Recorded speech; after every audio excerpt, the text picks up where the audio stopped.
Good morning, all of you. So, our first topic in operating system we have to discuss here is FCFS. This is the first CPU scheduling algorithm. We have to study. FCFS means first come first serve. जो process सबसे पहले आएगा वही process सबसे पहले execute होगा. First come first serve का ये मतलब होता है.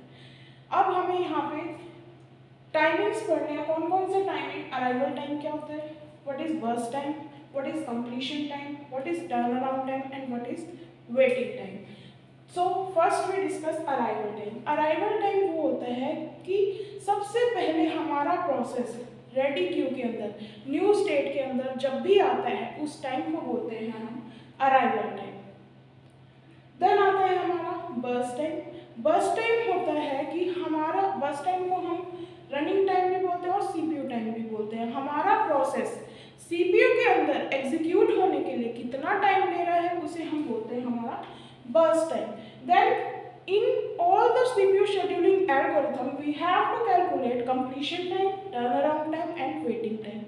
Now what is completion time? Completion time होता है कि कितने टाइम में हमारा प्रोसेस ने अपना जो काम है वो खत्म किया, उस टाइम को बोलते हैं हम अपना completion time. And what is turn around time? Turn around time निकालने के लिए हम क्या करेंगे?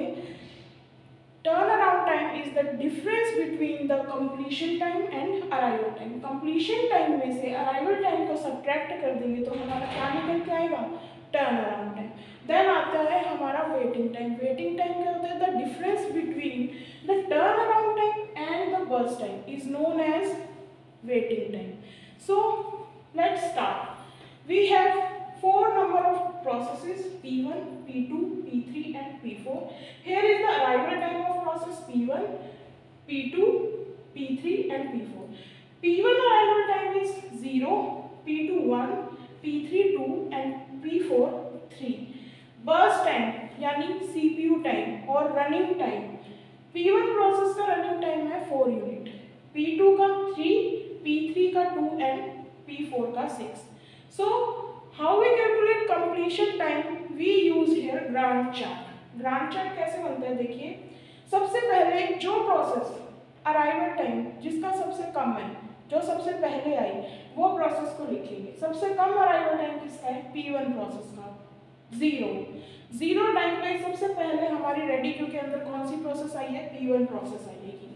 कितने टाइम के लिए चली वो प्रोसेस? P1 प्रोसेस 0 टाइम पे आई और कितने के लिए चली? 4 यूनिट के लिए. P1 प्रोसेस 4 यूनिट के लिए चली. उसके बाद हमारी कौन सी प्रोसेस आई है?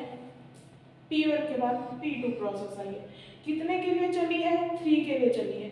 तो जितना भी टाइम फर्स्ट वाली प्रोसेस कंप्लीट करके गई है उसके बाद जो सेकंड प्रोसेस आई है वो हमेशा क्या करेंगे? उसमें ऐड करते जाएंगे. तो जैसे P1 का कंप्लीशन टाइम क्या था? 4. जब P2 ने एंट्री की रेडी क्यू के अंदर उस टाइम पे 4 यूनिट चल रहा था, तो 4 में 3 ऐड करेंगे, क्या बन गया? 7. देन P3 प्रोसेस का बर्स्ट टाइम क्या है? 2. 7 में 2 ऐड किया, क्या हो गया? 9. देन P4 का क्या है? 6. 9 में 6 ऐड किया, 15. ये ग्रांट चार्ट बन गया क्योंकि नंबर ऑफ प्रोसेस हमारे पास क्या थी? 4 प्रोसेस. अब we have to calculate completion time. We see here P1 process complete its execution at 4. So completion time of P1 process is 4. P2 completion time is 7, P3 is 9 and P4 is 15. Then we calculate turnaround time. Turnaround time क्या होता है? Turnaround time is completion time minus में arrival time. Completion time P1 process का था 4. 4 में से जब हम 0 को subtract करेंगे then it will return 4.